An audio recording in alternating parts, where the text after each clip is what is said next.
La pérdida de clientes es una pesadilla. Si hay algo que aterra a cualquier marketer, es la sensación de estar permanentemente llenando un balde con un agujero en el fondo.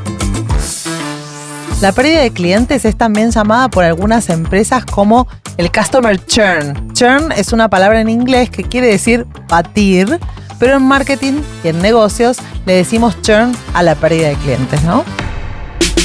Si esperás a que el cliente esté de salida, llegaste tarde. La clave está en justamente anticiparse y entender qué los hace o qué las hace perder el interés, desilusionarse. Y este es un gran punto el que se marca, ¿no? Por eso Sebas odia el término retención de clientes. Lo odia. A ver, nosotros tenemos que trabajar para que ellos quieran quedarse, pero también tenemos que trabajar para que si deciden irse, en algún momento digan, che, pero ¿por qué me fui? Y bueno, quieran volver. Playbook, Marketing para Marketers, el podcast de Anita Figueiredo y Sebastián Pachman. Presentado por Proteína Marketing. Hace algunos años, Renata, una emprendedora brasileña que había creado una app de fitness y alimentación, se reunió con Lucila, una mentora especialista en estrategia. En esa mentoría, Renata le contó la historia de su startup y cómo había logrado un reconocimiento notable de la nueva marca gracias a una exitosa planificación de salida al mercado. La app, que combinaba planes alimentarios personalizados, recetas, fichas de salud, registro de alimentos y mucho más, había conseguido gran interés de inversores, momentum en los medios y, lo mejor de todo, había despertado entusiasmo en las personas, logrando buena adopción en varias ciudades de Brasil a partir de una exitosa campaña en medios que tenía excelentes indicadores de adquisición de usuarios. Según Renata, el negocio no tenía dificultad para atraer a las personas correctas. Con inversión suficiente, las descargas y suscripciones estaban aseguradas a un costo más que eficiente. El problema, decía ella, empezaba luego de ese momento. Durante las primeras semanas de la gran mayoría de las personas en la app, todo parecía estar en orden. Los nuevos usuarios mantenían una frecuencia saludable de logins y actividad. Revisaban los contenidos, ingresaban los alimentos que comían, registraban el ejercicio y la ingesta de agua y llenaban las fichas de salud. Incluso, un alto porcentaje de ellos comenzaba a pagar el plan premium sin necesidad de terminar el periodo de prueba. Pero, a medida que pasaban las semanas, Renata notaba algo alarmante. Más rápido que tarde, las personas cambiaban drásticamente su comportamiento de uso. Las sesiones de la app se iban espaciando, la actividad caía y lo inevitable sucedía. Muchos se daban de baja y borraban permanentemente la app. La tasa de pérdida de clientes es un desastre, le confesó Renata a Lucila, visiblemente estresada. Había prometido a sus inversores un número ambicioso de usuarios activos para el próximo semestre y ya adivinaba que a este ritmo no lograría cumplir con su objetivo. Para intentar frenar la pérdida de clientes, había probado de todo. Actualizaciones basadas en los comentarios de los usuarios, descuentos en el plan premium, push notifications para mantener la app en la mente de las personas, entre otras múltiples iniciativas. Pero nada parecía funcionar y ya no sabía qué hacer. Casi al final de la reunión, Lucila, que había permanecido en silencio durante la mayor parte de la charla, le hizo una única pregunta. ¿Sabes qué sienten las personas durante su corta experiencia con la app? Hola, soy Lula Sarte, marketer, actriz de voz, locutora nacional, madre de 2 y miembro del equipo de Proteína Marketing. Y esto es Playbook. Después de su reunión con la mentora, Renata se dio cuenta de algo fundamental. Aunque la app era técnicamente correcta y ofrecía una herramienta eficaz para seguir dietas, no generaba una conexión emocional con las personas. La marca, aunque útil desde el punto de vista funcional, no tenía nada que realmente acompañara a los usuarios en el proceso de adquisición de hábitos, adopción de una vida más saludable y descenso de peso. Con el tiempo, Renata entendió que no necesariamente se trataba de agregar más recetas o funcionalidades, sino tal vez de crear un entorno donde las personas pudieran interactuar, compartir avances y recibir apoyo. La app tenía que dejar de ser solo una herramienta y convertirse en una marca que creara comunidad, que diera soporte, que fuera fuente de inspiración y de motivación. La pérdida de clientes es una pesadilla. Si hay algo que aterra a cualquier marketer, es la sensación de estar permanentemente llenando un balde con un agujero en el fondo. Trabajás un montón para atraer a cada uno de estos clientes a la marca. Ves cómo las métricas de adquisición se disparan y el número de nuevos clientes crece, pero a veces hay algo que no cuadra y por alguna razón tus clientes se van casi tan rápido como llegaron. Como le pasó a Renata. Incluso te cuesta encontrar el problema. Sentís que tu compañía, tu producto o servicio tiene todo para triunfar. Un concepto de marca sólido, una buena propuesta de valor, un modelo de negocio claro y una estrategia de adquisición que funciona como un reloj suizo. Y aún así, los resultados están estancados porque hay algo que no termina de cuadrar, algo que no engancha. Si alguna vez enfrentaste un problema como este, y si sos marketer hace mucho tiempo como yo, seguro ya lo viviste más de una vez y sabes lo frustrante que puede ser. La pérdida de clientes no es una métrica más. Es el síntoma de algo profundo que puede poner en jaque a todo un negocio. Y muchas veces puede ser la consecuencia de hacer algunas cosas mal, pero no sabes cuáles son esas cosas. Entonces, hoy, en este episodio de Playbook, vamos a explorar por qué las personas abandonan marcas, servicios y productos que en teoría les interesaban. ¿Cuándo es un problema de funcionalidad, de engagement, de percepción de valor o de marca? ¿O cuándo hay algo más que estamos pasando por alto? Te invito a que te sumes a desarmar el problema de la pérdida de clientes pieza por pieza. Sebas, cada año, miles de marcas enfrentan el mismo problema que tenía Renata. Invierten enormes presupuestos en atraer clientes, pero luego, tan rápido como llegaron, los pierden. Hablemos de este tema y empecemos por lo básico, ¿dale? Definamos qué es exactamente la pérdida de clientes. Bueno, Lu, mira, la propia frase nos lo dice, ¿no? La pérdida de clientes es cuando las personas dejan de usar tu producto o tu servicio y luego no vuelven. Lo que no nos dice esta definición es que esta pérdida se ve diferente en cada caso. En un negocio de suscripción, por ejemplo, como puede ser una app o un software, eso significa que cancelan su plan, ¿sí? Ahora, en un negocio de recompra, como puede ser en un e-commerce o en una cafetería, cualquier lugar donde vos vayas recurrentemente, significa que dejan de comprar con la frecuencia esperada o directamente no vuelven más. Hay una diferencia ahí. Eso, cancelando esa suscripción o borrando esa app o dejando de ir a la tienda o en el caso de los negocios de B2B, dejando de renovar un contrato. Eso también es pérdida, ¿no? O sea, se terminó el contrato y no lo renuevo. La pérdida de clientes es también llamada por algunas empresas como el customer churn. Churn es una palabra en inglés que quiere decir batir, pero en marketing y en negocios le decimos churn a la pérdida de clientes, ¿no? Exactamente. El churn rate o el indicador de churn es una métrica súper importante, principalmente para los negocios que son considerados como de recurrencia, ¿sí? ¿Por qué? Porque impacta de manera directa en el crecimiento y en la rentabilidad de la organización. Exacto, y una empresa que pierde clientes en una proporción alta tiene que captar clientes nuevos en una proporción mayor. Recontra. Con todo el esfuerzo que eso implica, ¿no? Así es, y adquirir clientes tiene costos asociados que en general son bastante altos. Entonces, si pierdo más clientes, tengo que hacer mayores esfuerzos de adquisición para estar en el mismo lugar en donde estaba antes. Adquiero 100, pierdo 100, estoy en el mismo lugar y me costó mucha más plata, ¿no? Me costó mucha plata estar en el mismo lugar. Volviendo al tipo de negocios a los que les afecta más el churn, me gustaría profundizar un poquito más en esto, porque el churn no se sufre igual en todos los negocios. Obviamente, no es lo mismo perder usuarios o clientes si sos una red social, si tenés una app gratuita, si tu modelo es de suscripción como Netflix, o si vendés B2B y tenés contratos anuales, ¿no? O sea, Totalmente, Lu. A nadie le sirve perder clientes primero, ¿no? exacto. Pero hay modelos de negocios donde el churn tiene un impacto súper directo en la rentabilidad. Por ejemplo, no sé, en los modelos de suscripción, como pueden ser las plataformas de streaming o todo lo que es software as a service o gimnasios, cada cliente perdido representa una disminución inmediata en los ingresos recurrentes.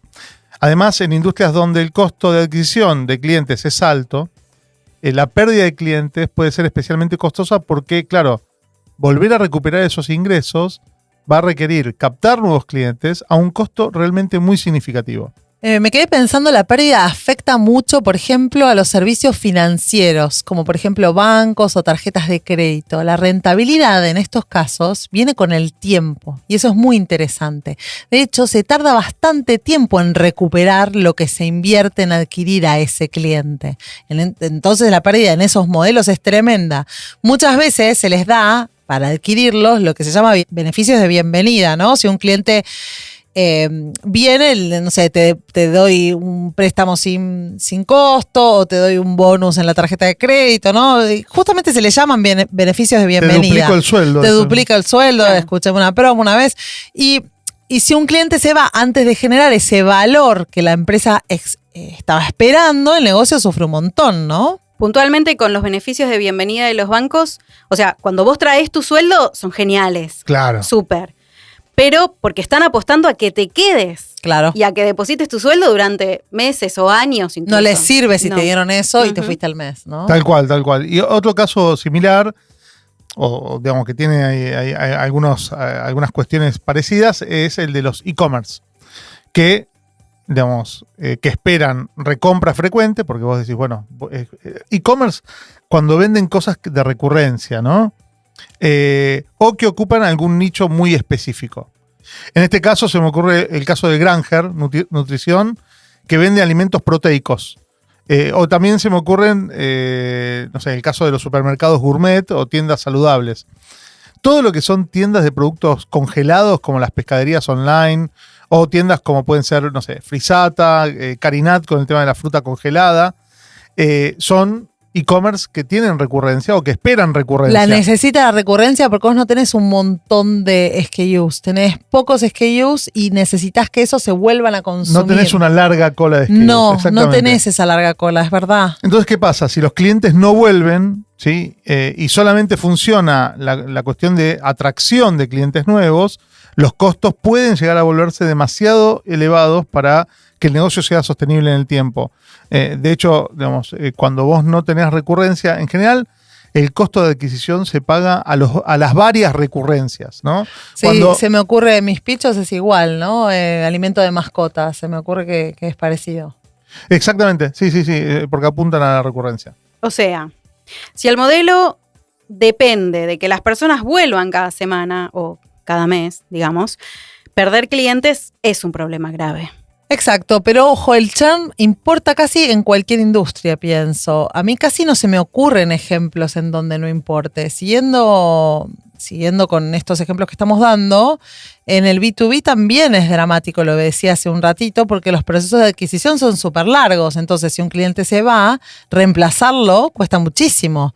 Y los esfuerzos que hubiéramos hecho para retenerlo seguramente son menores que los de traer uno nuevo.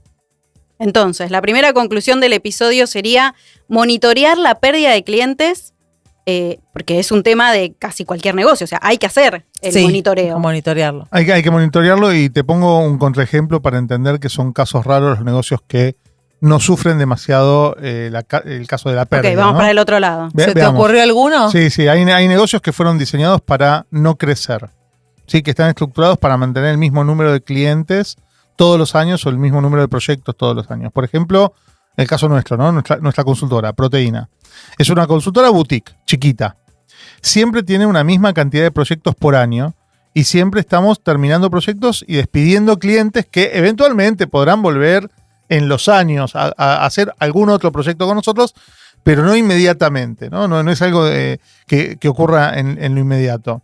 Entonces, todos los años adquirimos el mismo número de clientes, o sea, el mismo número de proyectos en realidad, sí, porque algunos pueden ser ex clientes, y eso pareciera implicar que el esfuerzo de adquisición de clientes es siempre igual. Pero incluso en nuestro negocio, que tiene un tamaño dado, una cantidad de horas totales a vender no es lo mismo si hay clientes que se van felices de los proyectos y luego, bueno, nos recomiendan, nos permiten hacer un testimonio, o vuelven más adelante para otros proyectos, que si no vuelven no nos recomiendan y no volvemos a hablar nunca más en la vida.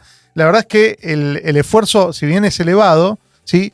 En nuestro caso en particular, no es algo tremendo que ese cliente después no vuelva, porque el esfuerzo que vamos a tener que hacer el año siguiente es más o menos el mismo que hicimos este año. Ok, entonces cuando el negocio es por proyecto, la pérdida, digamos, no es pérdida si termina bien. Claro, en realidad se termina el proyecto y no es una pérdida. Claro. Si termina bien. Exacto. Pero si termina mal, ahí sí es una pérdida. Si se va enojado, sería una pérdida. Es una pérdida a futuro. Claro. Y más allá de este caso particular, en la gran mayoría de los casos, lo que vamos a querer es crecimiento y queremos que la base de clientes sea cada vez mayor. 100%. Creo que el ejemplo de Sebas prueba que es un caso raro cuando no estás monitoreando pérdida de clientes. De hecho, la crítica que tiene nuestro modelo de negocios es Que no escala. Exactamente, me lo sacaste de la boca. ¿Sí? Que no es escalable. Sí. Cuando trabajaba en Natura, por ejemplo, casi lo único que mirábamos con preocupación mes a mes era la cantidad de consultoras activas, o lo que se llamaba tasa de actividad. Si había consultoras activas, que significaba que eran consultoras que pasaban pedido ese mes, ya no teníamos que preocuparnos por la venta. O sea, la recurrencia de consultoras era lo único que nos importaba. Otros negocios que tienen distribuidores crecen si suman distribuidores y los mantienen. Si pierden distribuidores, pierden mercado, ¿no? O sea, muchas veces en esa frecuencia de clientes y en ese mantenimiento de clientes está el éxito del negocio. Perder clientes es normal, Sí. digamos, ¿no? O sea, es decir, nadie retiene el 100% de sus usuarios o de sus clientes, de sus distribuidores. ¿Cuándo pasa de ser algo esperable y se convierte en un problema? ¿Qué opinan? Es una buena pregunta y creería que todas las empresas tienen un nivel de churn natural. El problema es entender cuál es ese nivel, ¿no? Y el problema más mayor aparece cuando ese porcentaje es demasiado alto y se convierte en un drenaje constante de estos recursos de adquisición, ¿no? Si cada mes perdés una cantidad significativa de clientes y necesitas traer nuevos solo para mantenerte a flote, ahí hay un problema. Sí, bueno, me acuerdo hace unos cuantos años trabajamos con una compañía bastante importante de seguros, donde a mí lo que me sorprendió es que tenían una tasa de pérdida de clientes, un churn del 25%. ¿Esto qué quiere decir? Al comienzo de cada año, sí, tenían, supongamos, 100 clientes. De esos 100 clientes, o esas 100 pólizas activas, digamos, el primer día de año, al finalizar ese año, el 25% se había caído, ¿sí? Entonces, ahora, ¿qué pasaba a lo largo de todo el año? Captaban el 25,1% de clientes nuevos. O sea, el crecimiento era realmente muy, muy bajo y el esfuerzo de recuperarse todos los años de la pérdida no lograba capitalizar el esfuerzo de captar, porque captaban. Porque imagínate que si vos Pero captás perdían a una tasa lo del mismo. 25%, ¿sí? El tema es que cuando perdés el 25% es un montón. Y ahí tengo una pregunta, porque vos estuviste acompañando a esta gente más que yo. Es tremendo porque cada 4 años estás renovando la gente, Das ¿no? vuelta toda la cartera cada 4 años. En realidad no, porque siempre hay un porcentaje de hardcore. clientes que se queda, ¿no? Que permanece más tiempo. Pero sí, digamos, la matemática te diría que cada 4 años diste vuelta toda tu cartera de clientes. Pienso que eso no está bueno porque también construir comunidad con clientes permanentemente nuevos es difícil, ¿no? Total. Y en este mercado en particular de los seguros, o sea, uno a veces tiene un auto, no sé, por años, Añares, 10 años, sí. qué sé yo, un montón. O sea, hablemos del lifetime value de ese cliente. Claro, porque cuando O cambia de auto no tiene por qué cambiar de compañía de seguros. Tampoco. Mirá. Y menos si mantiene el auto. O sea, ¿por qué si mantiene el auto me... Ah, sí. Si ¿Se lo me va? perdés, ya manteniendo el Claro. auto es tremendo, ¿no? Sí, es tremendo. Y mira, el indicador digamos, que se utiliza para el churn rate es el porcentaje de clientes que se van en un periodo determinado. Siempre esto hay que definirlo. Vos tenés que definir Bien. cuál es el periodo la que fórmula, considerás, digamos. claro, para medir el churn. Porque, ¿qué pasa? Si no, digamos, depende, si te quedas corto, medís mal, si te vas largo, medís mal también. Entonces hay una fórmula que es simple, que es la siguiente, ¿no? El churn rate, que en realidad es un porcentaje, surge de, digamos, dividir los clientes perdidos en un periodo sobre los clientes totales al inicio de ese periodo. Que es lo que contaste ¿sí? recién con 100 y 25, ¿no? Exactamente. Entonces vos tenés 100 clientes al inicio, ¿sí? Y al final perdiste 25. 25 sobre 100, ese es digamos, el porcentaje que te da el churn. ¿Y cuál sería un churn aceptable? Bueno, creo que depende mucho de la industria. En software as a service, por ejemplo, un churn mensual del 3 al 5% ya empieza a ser para mirar, o por lo menos eso es lo que vi en un par de reportes. En un producto de suscripción masiva como el streaming o como las apps de fitness, puede ser bastante más alto. Fíjense el caso que teníamos de Renata, ¿no? Si me acuerdo bien, en el caso de Renata era tremendo porque era 40% al mes. O sea, Claro, sí, todos los meses los que empezaban, de los 100 que empezaban al principio de mes, 40 se caían al final del mes. Claro, todo el tiempo estaban renovando las personas, eran todos nuevos todo el tiempo. Eso creo que es lo más duro. Porque el aprendizaje organizacional también es bajo cuando pasa eso, ¿no? Sí, acá lo importante es que vos te puedas medir contra tu propio sector.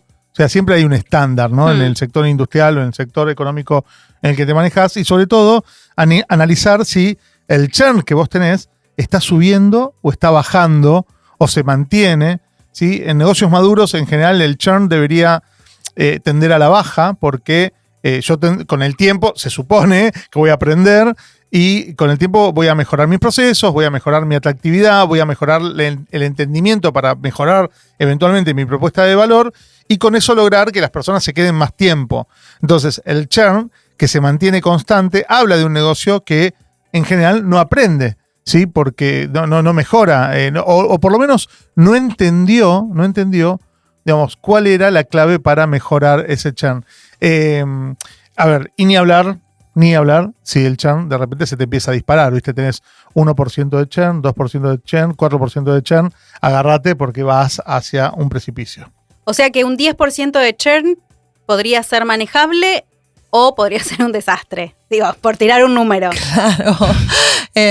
Claro, sí. Básicamente sí, pienso, como decíamos antes, ¿no? El otro día estábamos con el dueño y fundador de Widergy, que es una compañía de software que tiene contratos anuales. Para mí, el 10%, no lo hablé con él, pero el 10% de sus clientes en un mes perderlo podría ser un problema gigante. Totalmente. Porque no son muchos clientes, son decenas, no son centenas de clientes. Entonces, perder el 10% de clientes es dramático. Pero para un delivery de comida, para Rappi, por ejemplo, para una super app, ese nivel de pérdida podría ser perfectamente normal. ¿Sabes qué? En esos casos, lo que también se mide es el tema de la activación de clientes. Claro, como hablábamos también en Natura, ¿no? Claro, de la cantidad total de clientes que vos tenés activos en el último periodo, ponele el nombre que quieras al último periodo, si medís mensualmente mensual, si medís trimestral en el último trimestre, vos querés que durante ese periodo haya una determinada nivel de activación porque eso, de alguna manera, te previene el churn. Te anticipa al churn y es también una forma de que declares, porque a veces, por ejemplo, como pasa en la venta directa o pasa en las super apps, el cliente tal vez nunca se desloguea o tal vez nunca, está ahí muerto. Está inactivo.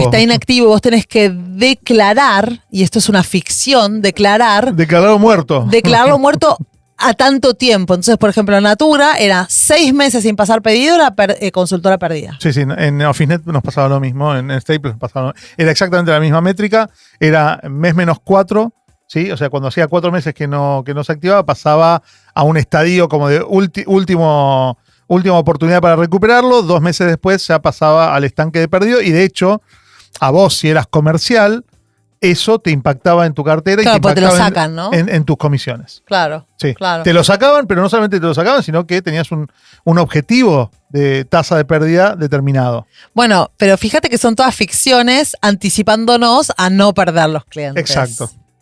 Y entonces, además de medir el churn, tenemos que entender sí o sí el contexto, bien la industria, o sea, cómo funciona este negocio. Sí, y profundizar, porque no es solo cuántos se van, sino por qué se van, cuándo se van, ¿no? Claro. Esto de la app de dietas, ¿en qué momento empieza a ser, tipo, si el primer mes no es el problema, cuándo empieza a ser el problema, ¿no? ¿Qué impacto tiene en el negocio esa pérdida? Ahí también es profundizar para entender el tamaño del problema y qué podés hacer al respecto, porque en todo caso esto es un síntoma. Para ese diagnóstico, entonces, si una empresa quiere o quisiera saber, ¿no? Si tiene un problema de pérdida de clientes, ¿cuáles son esas señales a mirar?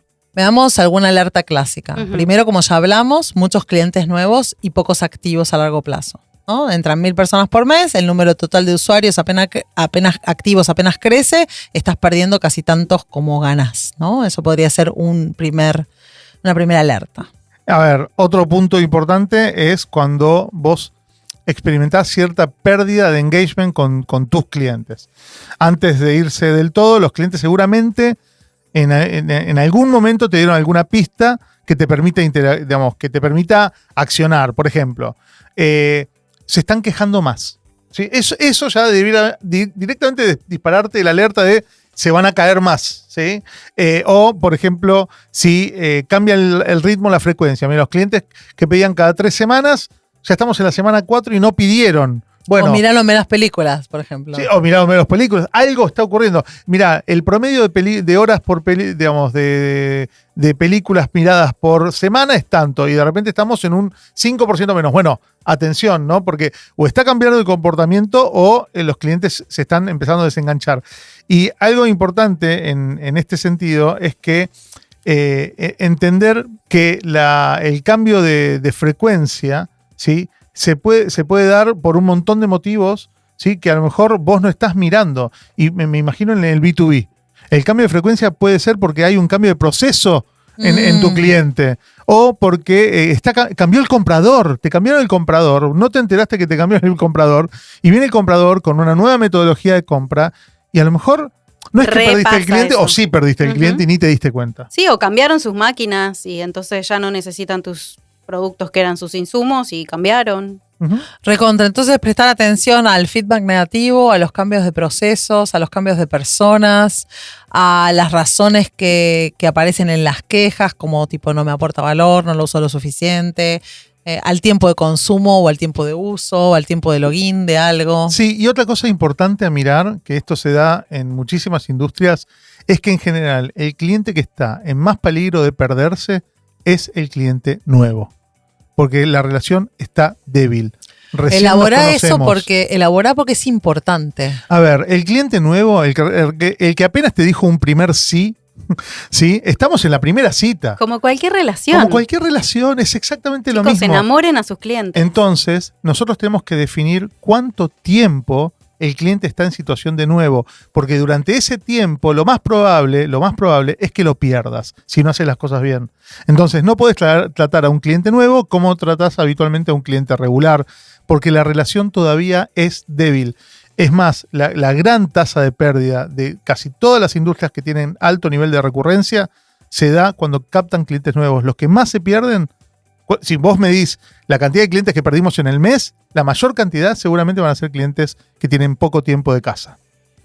Y con los otros clientes, a lo mejor lo que no hay que hacer es esperar a que se pierdan. O sea, mirar qué nos está pasando antes de que llegue, ¿no? Esto Total. Que hablabas vos de como tener Alertas algún tempranas. indicio de cronología como para ir mirando. Exacto, si esperás a que el cliente esté de salida, llegaste tarde. La clave está en justamente anticiparse y entender qué los hace o qué las hace perder el interés, desilusionarse. Claro. Y este es un gran punto el que se marca, ¿no? Por eso Sebas odia el término retención de clientes, lo odia. Sí, sabemos que odias retener clientes.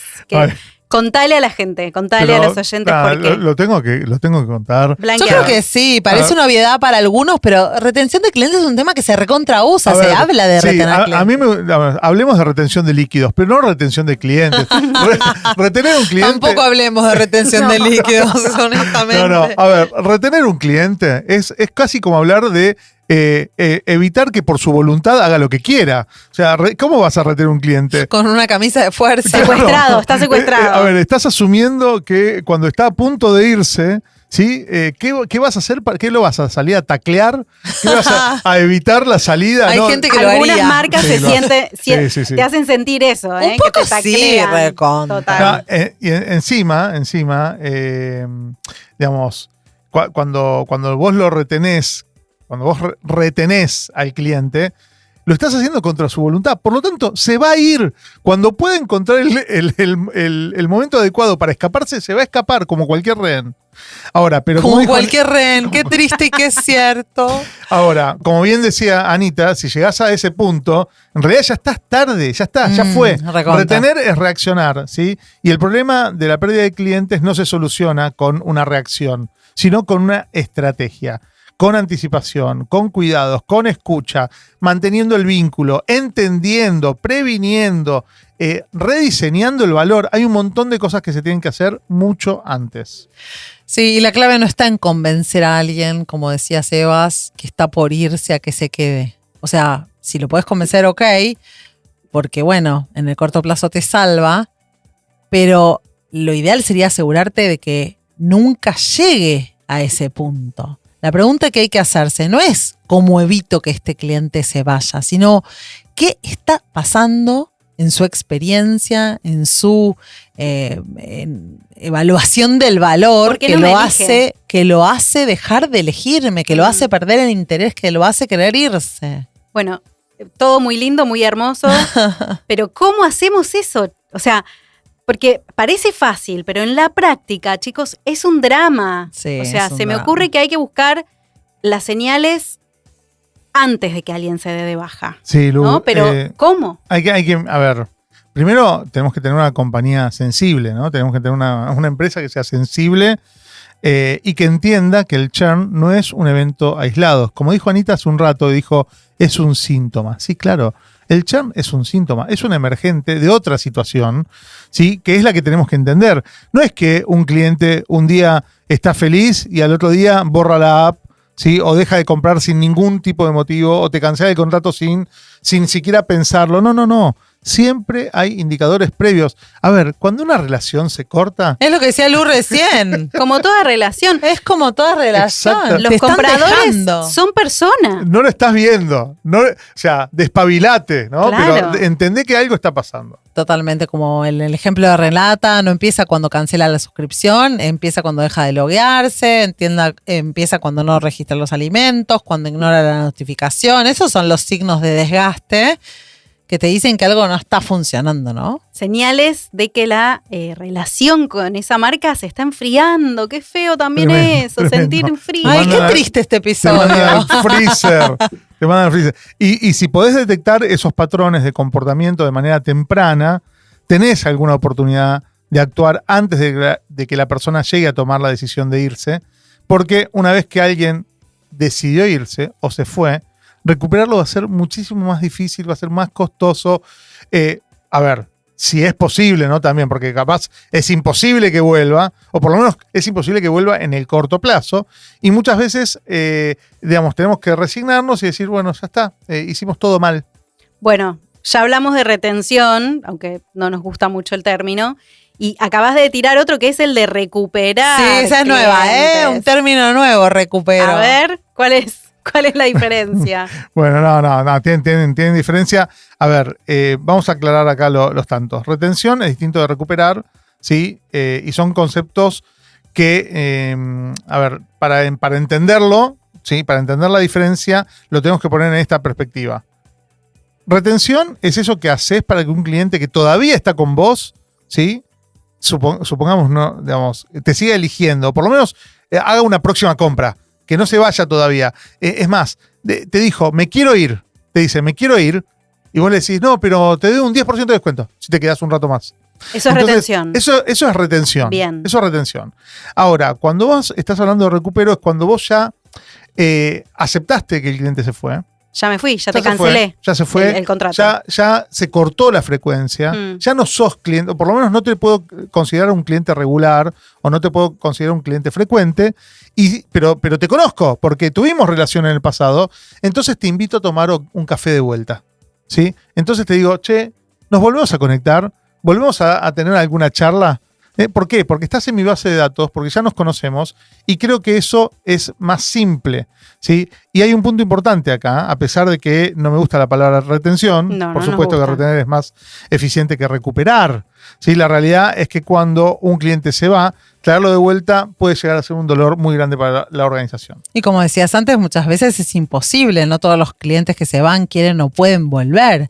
De hecho, insistir demasiado por recuperar puede ser un esfuerzo ineficiente si no se entiende primero por qué se fueron. Es más que traer uno nuevo. Incluso puede enojar. Un esfuerzo mayor. Sí, incluso puede enojar, ¿no? Soltame, te dice el cliente. Sí, déjame ir, déjame en paz, ¿no? En lugar de obsesionarnos con recuperar clientes perdidos o retener clientes que se están por ir, las marcas más inteligentes tendríamos que trabajar en fortalecer la relación antes de que se enfríe. Esto no significa simplemente hacer incentivos o dar descuentos para evitar esa pérdida. Justamente no se trata de retención en el sentido tradicional, sino de comprender a fondo el ciclo de vida del cliente, qué lo motiva, qué le aporta valor, en qué momentos es más propenso a perder el interés.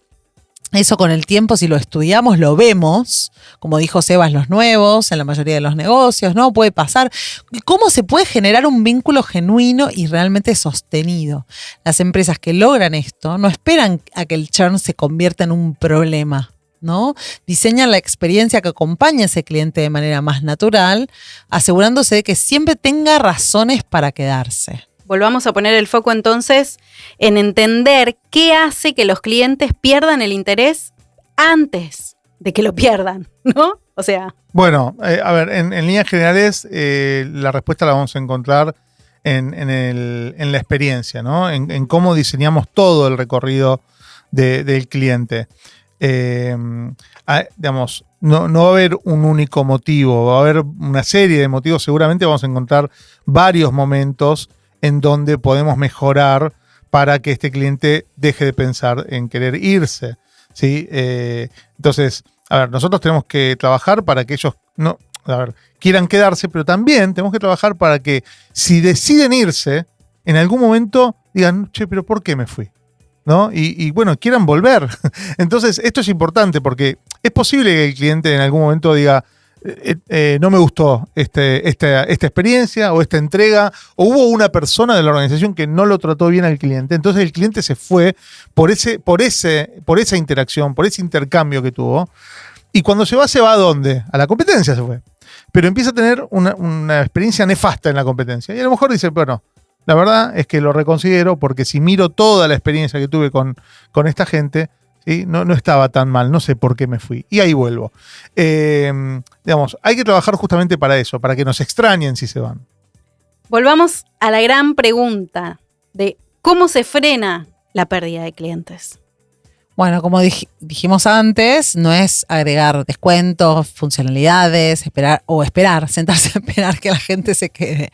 Hay que hacer, para mí, diría yo, lo primero, un diagnóstico, evaluando la situación hasta descubrir las causas por las que nos dejan. Y ahí está el desafío, ¿no? Entender esas causas antes de salir a hacer algo. Insisto, ¿y cómo hacemos eso? Y lo primero que diría Sebas, a ver si estás de acuerdo, es no te creas tus hipótesis, no te creas las explicaciones internas que suceden. Eso lo veo a Sebas siempre hablando con los dueños y las dueñas de las pymes, con los directores de marketing, con los CMOs. No te creas las hipótesis internas, ¿no? O sea, en realidad que la hipótesis no sea una verdad hasta que no la demuestres, ¿sí? Porque a veces nos creemos cosas que no son verdad, ¿no? Entonces, lo que hay que hacer es ir a la fuente, preguntar al cliente, ¿sí? Tenés que escuchar. Y hay varias maneras de escuchar a los clientes y tratar de entender qué es lo que pasó. Hay una excelente que es hacer encuestas de salida. Cuando ya está frío, ¿sí? Cuando ya decidió irse, llamar al cliente y preguntarle, che, ya sé que te fuiste, ¿sí? No te estoy llamando para que vuelvas, te estoy llamando para tratar de entender. Esto que estoy haciendo es un post-mortem, ¿sí? Necesito hacer esta autopsia porque, nada, para tratar de entender qué es lo que hicimos mal. Otra cosa que puedes hacer es un análisis de comportamiento, ver en qué momento nos están dejando. Porque a lo mejor hay algo, o en el producto, o en el servicio, o en alguna atención, o en algo que no está funcionando que hace que se vaya. Y después, en revisar, obviamente, todo lo que tenga que ver con feedback directo, ¿no? Encuesta de satisfacción, leer los comentarios, las reseñas, las quejas frecuentes, los dichos. También escuchar a la fuerza de ventas y a la gente de atención al cliente, que si bien tiene algún sesgo, ¿no? Porque está en contacto con el cliente y tiene una percepción acerca de lo que pasa, no lo descartes porque eso te puede servir para elaborar alguna hipótesis a salir a validar. ¿Sí? La hipótesis hay que salir a validarla. No te quedes con esa idea diciendo, esto es lo que nos pasa. No. Pensá que esto es lo que te pasa y anda a preguntarle a tu cliente si es eso lo que te pasa. Entonces, más allá de la forma que tengas para profundizar y para entender, ¿sí? Para entender qué experiencia estás ofreciendo, porque en definitiva eso es lo que tenés que pensar, hay que hacer las cosas por diseño. ¿Sí? Hay que revisar esa experiencia por diseño y no por estómago. Entonces, ahí por lo menos lo que vas a obtener es un método de trabajo, un método de acción sobre la experiencia. Claro, como en la historia de Renata, ¿no? Ella tenía una app funcionalmente correcta, pero la gente se desconectaba después de un tiempo. La salida de eso es entender por qué ocurría esa desconexión. Claro, y muchas veces, como en este ejemplo, el problema no era algo funcional. Tal vez ahí estaba bien todo, estaban haciendo las cosas correctas, pero había falta de conexión emocional. Eso es algo que si no lo estudias no lo vas a ver, ¿no? Total, Anita. Y a ver, pensemos justamente en esto. La gente no solamente utiliza productos o servicios, los incorpora a su vida porque algo les está resolviendo, porque les genera una emoción, ¿sí? Los usa porque se sienten de alguna manera identificadas las personas con esos productos, con esos servicios, porque les hacen sentido, no sé, la historia que les cuentan respecto de la vida, lo que uno se cuenta a sí mismo a partir de consumir o tener determinado producto. Y si una app de fitness solamente te dice y te da indicaciones, ¿no? De qué comer, de qué ejercicios hacer, puede ser útil, sí, por supuesto, pero no logra generar, no sé, motivación, acompañamiento, inspiración. Es un proceso en el que vos no solamente necesitas recibir indicaciones. Entonces, si no lográs ver que esto le está haciendo un aporte a tu vida, es difícil que te quedes. Nunca alcanza con que el producto sea bueno. No, nunca alcanza. Nunca alcanza porque la decisión de quedarse o irse no es racional al 100%. Y eso es, creo, lo que estaba comentando Sebas, ¿no? Si una persona, si un cliente siente que no es parte de algo, que la experiencia no es relevante o no está de acuerdo con su estilo de vida o con la imagen que quiere proyectar, entonces su compromiso inicial se va a diluir y es muy probable que deje de justificar el gasto y abandone ese compromiso, ¿no? Y en términos prácticos, ¿no? Yo lo traigo acá a tierra. ¿Qué tipo de acciones nos ayudan a reducir el churn? Bueno, veamos, son varias, ¿sí? que podemos recomendar. Vamos a ir por partes, vamos a empezar con la primera, que es crítica. ¿Y por qué es crítica? Porque justamente ataca, ¿sí?, el origen del problema, que es cuando recién nos estamos conociendo. Entonces, la primera acción que podemos trabajar, que es una táctica muy efectiva para prevenir el churn, es tener un onboarding potente, ¿sí? Dar una buena primera impresión que cuesta muchísimo, pero vale muchísimo también. Entonces, ¿qué pasa? Los primeros momentos que tiene este cliente con la marca son momentos que ayudan a que confirmes que esa decisión que tomaste, de alguna manera tu cabeza te dice, estuviste bien, hiciste bien, no te equivocaste. Cuando compramos, cuando contratamos, se produce algo que conocemos como disonancia cognitiva, que es, ya tomé la decisión, pero ¿habré tomado una buena decisión? ¿Mi plata está bien invertida en esto? ¿Gasté bien en esto? Así compres un alfajor o estés contratando una empresa de software para instalar un ERP en tu compañía. Entonces, ¿qué pasa? Hay como una especie de momento como de arrepentimiento o de duda fuerte. Por eso, si el usuario no entiende rápido que eso que hizo le va a traer valor, que ese producto que compró le va a traer valor, que ese servicio que contrató le va a traer valor, es posible que lo abandone o incluso no termine de hacer el onboarding. Está evaluando todo el tiempo si su decisión fue correcta, y esa disonancia cognitiva, esa sensación de duda o de incomodidad que va a surgir de manera inevitable porque es inherente a los humanos después de tomar una decisión. Eso es re importante entenderlo. Sí, va a surgir. Entonces tengo que diseñar para eso, ¿no? Sépanlo. Si un usuario no encuentra rápidamente el valor de lo que compró, es más probable que nos abandone, ¿no? Por eso, y aunque parezca contraintuitivo, Claro, porque estamos hablando de pérdida de clientes y vos me estás hablando de que todavía no onboarding. arrancamos. Claro. El onboarding es la primera gran oportunidad que tenemos para reducir esa disonancia y para que el cliente pueda reafirmar que la elección que hizo estuvo bien hecha.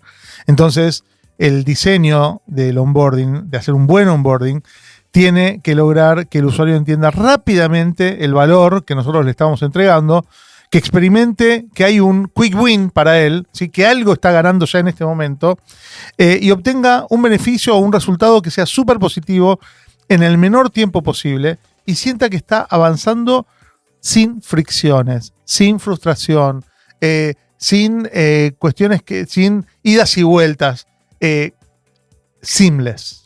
Claro, y si es claro, fluido, simple, si genera esa satisfacción temprana, las personas vamos a confirmar nuestra elección y nos vamos a comprometer mucho más con esa marca. Me estoy imaginando a los oyentes del otro lado como, ¿no? Como para reducir el churn, tengo que empezar por asegurar que en los primeros momentos de uso el cliente sienta que tomó la decisión correcta. Es como, wow, vamos al inicio. Es verdad Al que es inicio. contraintuitivo. Total. Sí. ¿Qué otras acciones podemos sumar para reducir el churn? Tenemos varias más. Vamos con la segunda. Y justamente vos fíjate, ¿no? Así como el onboarding no está al final del ciclo de vida del cliente, está tampoco. Y está, digamos, y forman parte de entender esto que es la experiencia completa del cliente, ¿no? Entonces, ¿cuál es la segunda acción? Es trabajar sobre el vínculo, trabajar sobre el engagement permanente, continuo con tu cliente. Y acá, cada marca tiene su manera, ¿no? Cada marca lo va a implementar de una manera diferente, ya sea que utilice emails, puede usar notificaciones, puede ser, desarrollando contenido de valor, lo que sea que nos permita seguir en contacto y en vínculo con ese cliente. Llamados telefónicos, una charla del ejecutivo comercial, digamos, la acción tiene que ver con la gestión del engagement. Después, por otro lado, tenemos que es trabajar algo que nosotros mencionamos mucho cuando hablamos de marca, ¿no? Que tiene que ver con la relevancia, por un lado, y la personalización por el otro en cuanto a lo que es la experiencia. Cuanto más adaptado esté el servicio y el tratamiento del cliente a ese cliente en particular, a ese usuario, a esa consumidora, es mucho más difícil que el cliente piense en partir. Si es algo que claramente está pensado para mí, me va a costar un poco buscar alternativas, porque yo le veo valor a eso, le veo valor. Mira, están pensando en mí, se dan cuenta. A ver, digamos, hay empresas que realmente te dan muestra de que no están pensando en vos. Exacto. ¿Sí? Un Digamos, montón. no sé, notificaciones que me llegan a la app de mi banco, ¿no? Me llega el app de mi banco, no voy a mencionar el nombre para no herir No puedo decir yo. susceptibilidades. Me recomienda hacer cosas que no tienen nada que ver con mi vida. Y eso que tiene mucha información, es el único banco que utilizo, lo utilizo para la empresa, lo utilizo a nivel personal. Las tarjetas y los consumos están todos 100% registrados ahí. Y me dice, carga tu SUBE con descuento. Pero no lo hice nunca. Pero Claro. en los últimos 10 años no cargué una SUBE. Y no lo digo con orgullo, sino que esa es la realidad de mi comportamiento como usuario, como consumidor. ¿Por qué me mandás un mensaje que no tiene nada que ver con mi vida? El problema es que queda en evidencia que no te conoce. Pero para nada. Claro, y por eso la estrategia de Customer Intimacy, la de intimidad con el cliente, siempre hablamos de que construye barreras de salida, ¿no? Entonces, las barreras de salida son justamente eso. Hay tanta relevancia, tanta personalización, es tan para mí, ¿no? Que me cuesta irme. Y posta, es retención. Eso es retención. Pero no es retención, porque la persona decide quedarse porque la pasa mejor con vos. Porque el costo es alto también, ¿eh? Totalmente. Porque el costo de irse es alto, pero no es ficticio ese costo.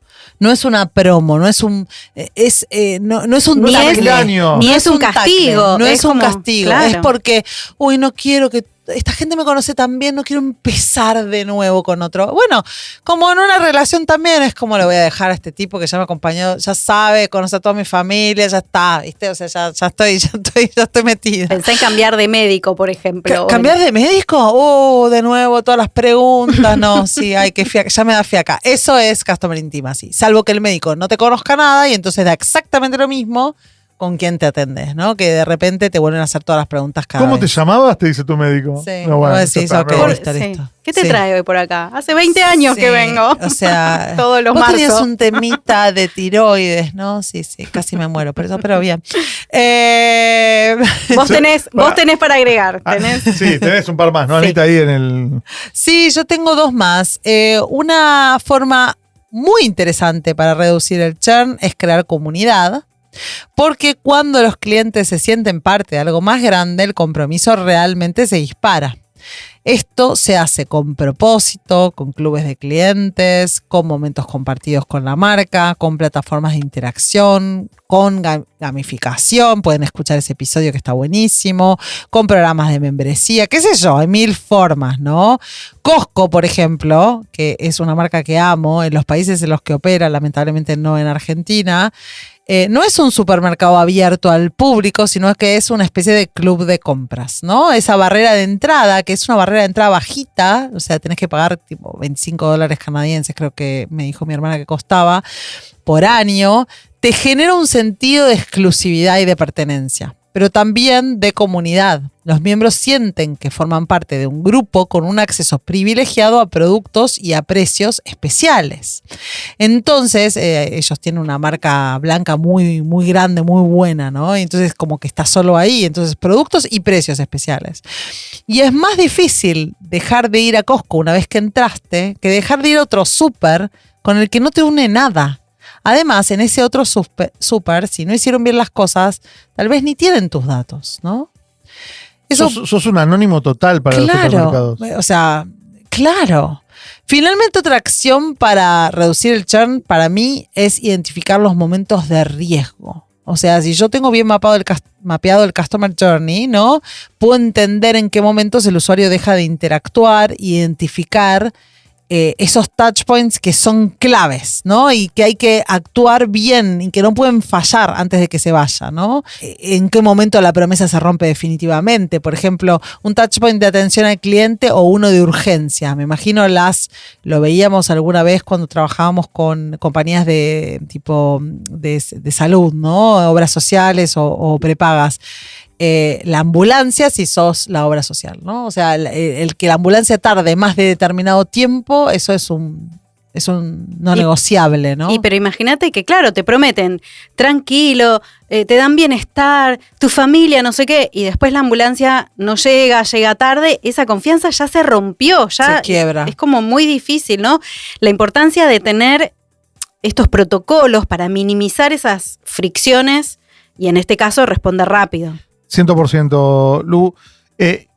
Acá el tema pasa por identificar cuáles son esos momentos de riesgo, ¿sí? Y diseñar cómo vamos a actuar ante esos momentos para evitar justamente que el cliente se vaya, para reducir el churn. Ahora, ¿qué hay que hacer?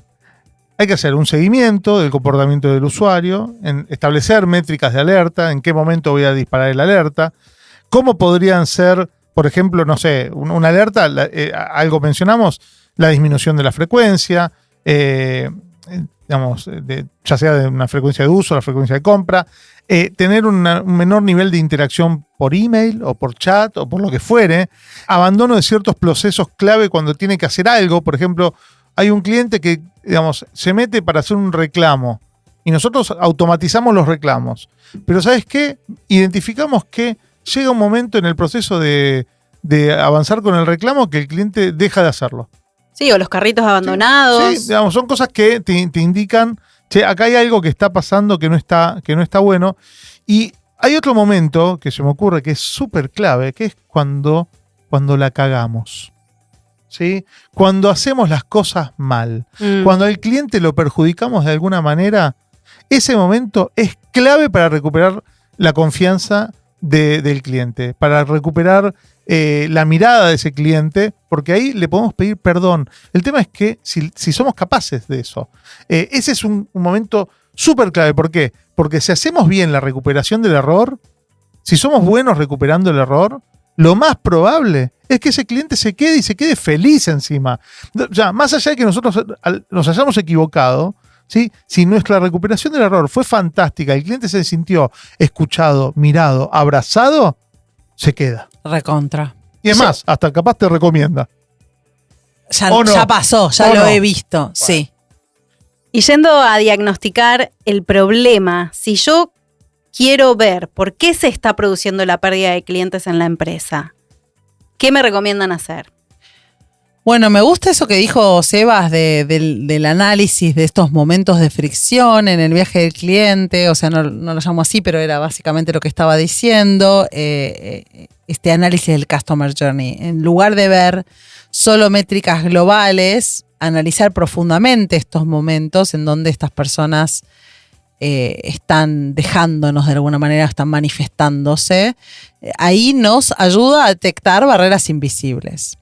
Algo clave acá, que lo hacemos a veces hay algunas metodologías que lo marcan especialmente, es analizar las emociones, no solo las acciones. Revisar las interacciones de las personas con el producto, con el servicio, desde el lado emocional. ¿Cuáles son las emociones subyacentes?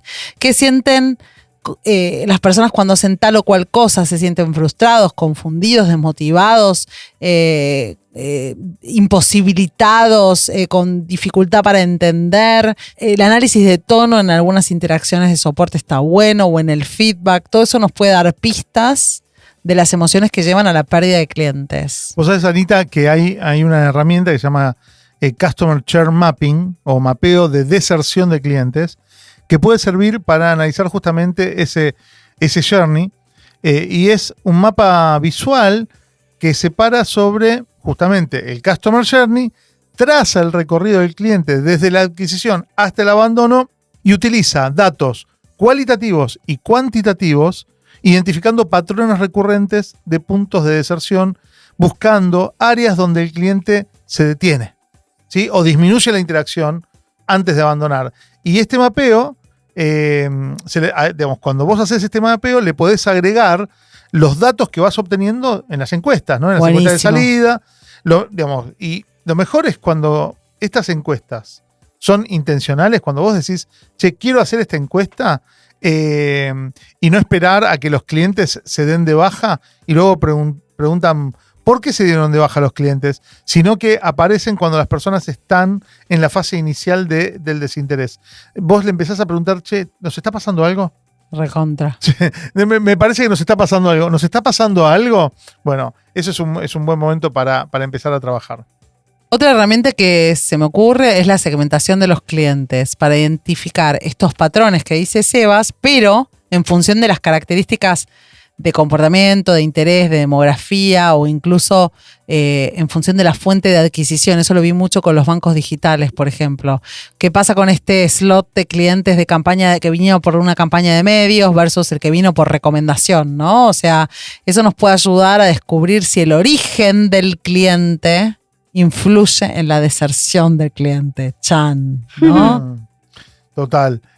Otra gran iniciativa en algunos casos es monitorear la curva de aprendizaje, ¿sí? Que tienen las personas a lo largo del proceso, digamos, con nuestra experiencia, con nuestra marca. Muchas veces los clientes nos abandonan cuando no logran dominar el uso del producto o del servicio que les proponemos. Ahora, si hacemos un seguimiento del aprendizaje, podemos verificar si la complejidad de nuestra propuesta se está convirtiendo en una barrera para nuestros clientes. Ahí podemos ayudar simplificando algunos procesos, algunos aspectos, o también ofreciendo algún recurso que sea educativo o mejorando la cuestión intuitiva, ¿no? de nuestro producto. Otra cosa que se me ocurre es experimentar con nuevos flujos Entonces ahí hacer A/B testing está bueno, de nuevos flujos que nos muestren cómo podrían ser ese recorrido.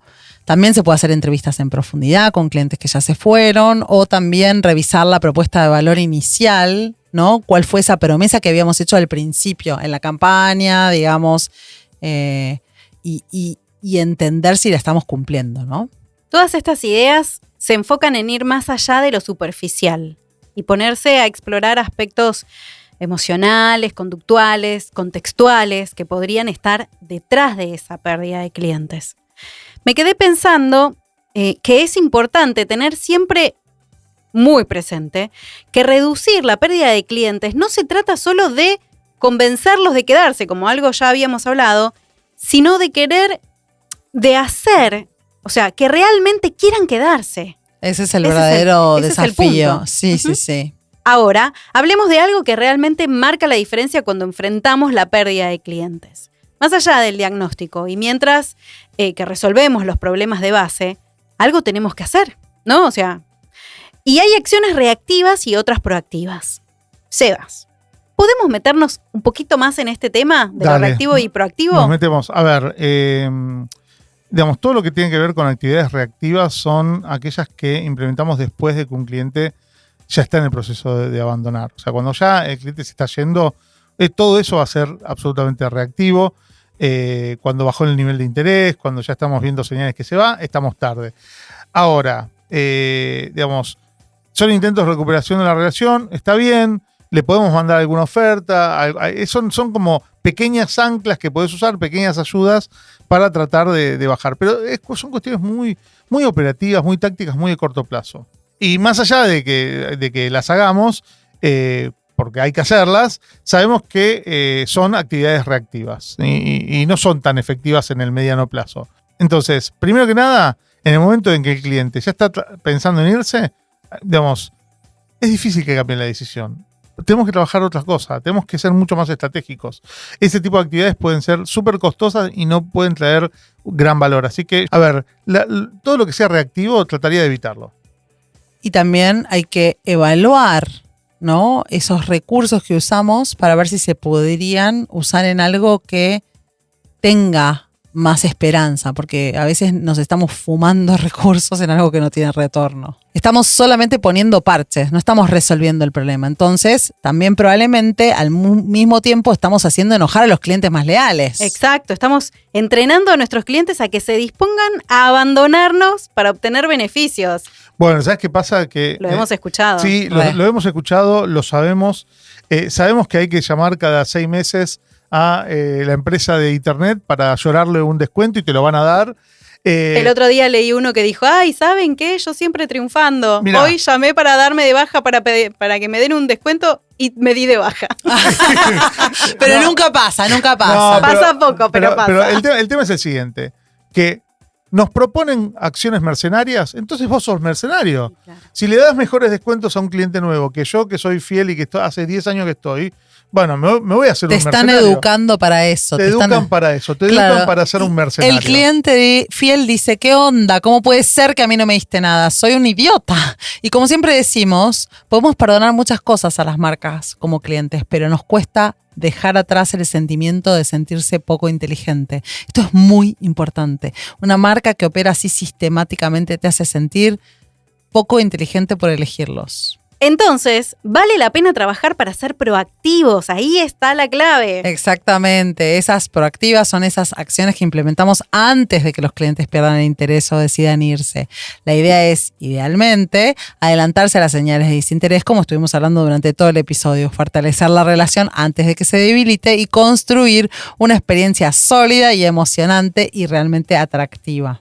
Un ejemplo de acción que sea proactiva puede ser conocer a fondo las necesidades de los clientes, crear un plan personalizado para estos clientes.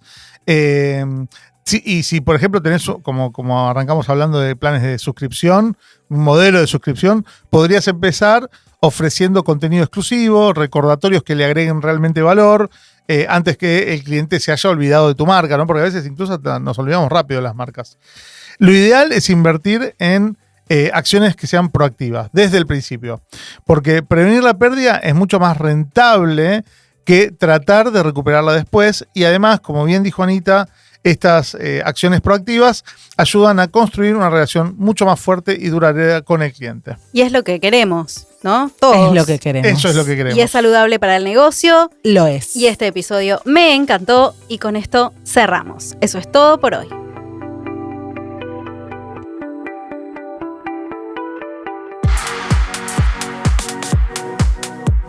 Muchas gracias por escuchar. Esperamos que nuestra conversación te haya resultado interesante. Déjanos tus comentarios en tu plataforma preferida, que los leemos todos. Si te gustó Playbook, por favor califícanos. Es lo mejor que podés hacer para apoyar este contenido. También nos encantaría que compartas Playbook con otro u otra colega marketer. Esta es nuestra 5ª temporada. Si es tu primera vez por acá, para seguir escuchándonos, suscríbete en Spotify o en Apple Podcast. Y búscanos en YouTube también. Así vas a estar al tanto de los próximos episodios y vas a poder escuchar los más de 80 episodios anteriores.